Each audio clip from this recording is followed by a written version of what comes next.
Сәлеметсіздер ме? Қазақша каналды қолдау мақсатында каналға тіркеліп лайк басып кетіңіздер. Оқыған Садақ Айғабақ Есболайқызы.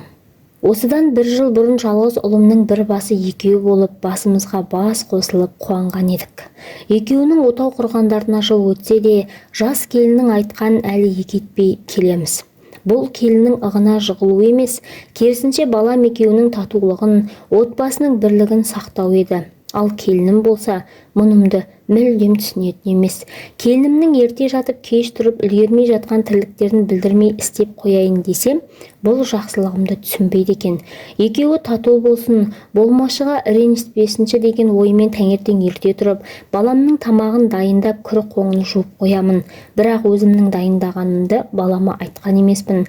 Таңертең тұрғанда жеңіл-желпі шайдан гөрі ыстық тамақты жөн көретін балам әйеліне рахметін айтып ішіп отыратын.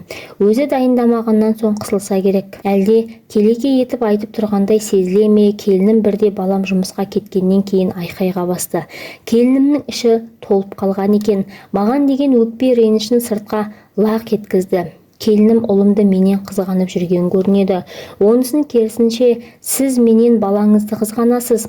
Екеумізді ұрыстыру үшін әдейі таңертең тамағын дайындап, соның жағдайын жасап жүресіз. Менің міндетімдегі жұмыстың барлығын өзіңіз жасап, балаңызға ұнағыңыз келеді. Сіз бұлай жасай берсеңіз, біз бір күні ажырасып тынатын шығармыз. Одан да біздің еншімізді бөлек беріңіз демесі бар ма? Ешқандай да ондай арам ойым мүлдем болған емес. Керісінше екеуінің татулығын ойлайтын маған келінімнің бұл сөздері қатты ауыр тиген еді. Бәрінен де жалғыз ұлымның еншісін қалай беремін? Зәулім сарайдай үлкен үйде жапанар жалғыз қалай тұрамын деген ой маған маза бермеді. Сыр бөлісіп, әңгімелесіп отырып шай ішетін жолдасым да балаларының кішкентай кезінде қайтыс болған еді. Қызым тұрмыста, бар алданышым осы ұлым еді. Енді ол да мені тастап кетсе күнім не болмақ деп қорықтым. Бірақ амалым жоқ. Екеуінің бақыты үшін еншісін беруіме тура келді. Балам да үн-түнсіз келіншегінің соңынан кете берді. Ал мен жалғыз қалған едім. Бірақ көп уақыт өтпей-ақ балам үйге жиі келіп тұрды. Кейде кешкі тамағын менікінен келіп ішіп, келіншегімен керісіп қалатындығын айтып кететін. Ал мен келінімнің сөзін сөйлеп, әлі жас қой, балалы болғаннан кейін өзі-ақ үйренеді. Барлығымыз да жас кезімізде сондай жалқау едік. Сендер дүниеге келгеннен соң өзіміз үшін ерте тұрып балаға қарап, жолдастың жағдайын жасаушы едік қой. Есектің жүгі жеңіл болса жатаған келеді. Қазір саған еркелеп жүргені ғой деп ұлымды жұбатып үйіне қайтаратынмын. Бірақ балам кешкі асын үнемі осы үйден ішіп тұратын болды. Келіншегінің дәмсіз тамағын ұнатпайды. Мүмкін бала кезінен әбден менің пісірген тағамдарыма үйреніп қалған болар. Алайда бұл да келінімнің ашуын келтірді. Әрине, қай әйел болса да істеген тамағын ішпеген күйеуіне ренжиді.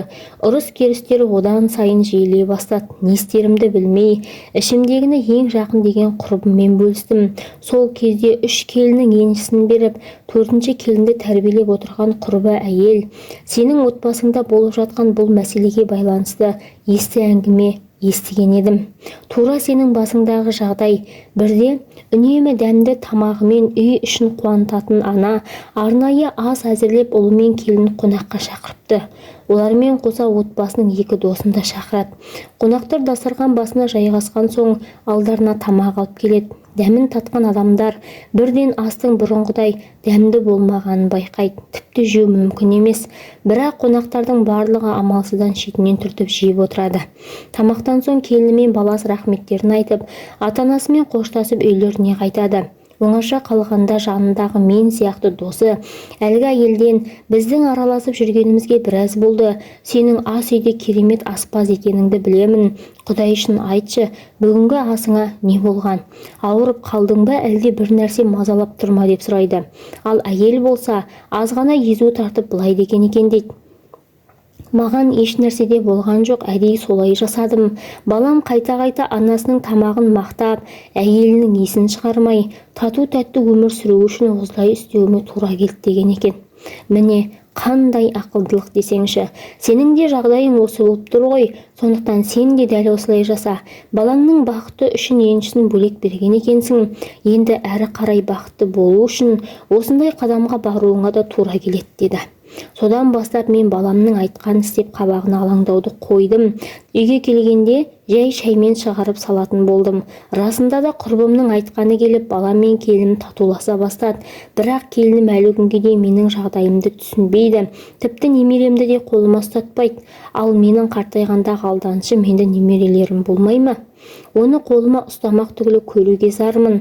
Келінім де бір балам ғой, жалғыз ұлымның жары, сондықтан ауыр сөз айтып қарғағымда келмейді. Дегенмен келінім маған жасағаны ертең өз алдына келетінін неге түсінбейді екен? Осының барлығын жүзбе-жүз енелік ақылым ретінде айтқымда келеді. Бірақ келінім үлкеннің ақылын түсінеді дейсіз бе? Қайта өзіме қарсы сөйлеп ерегісетінін білемін.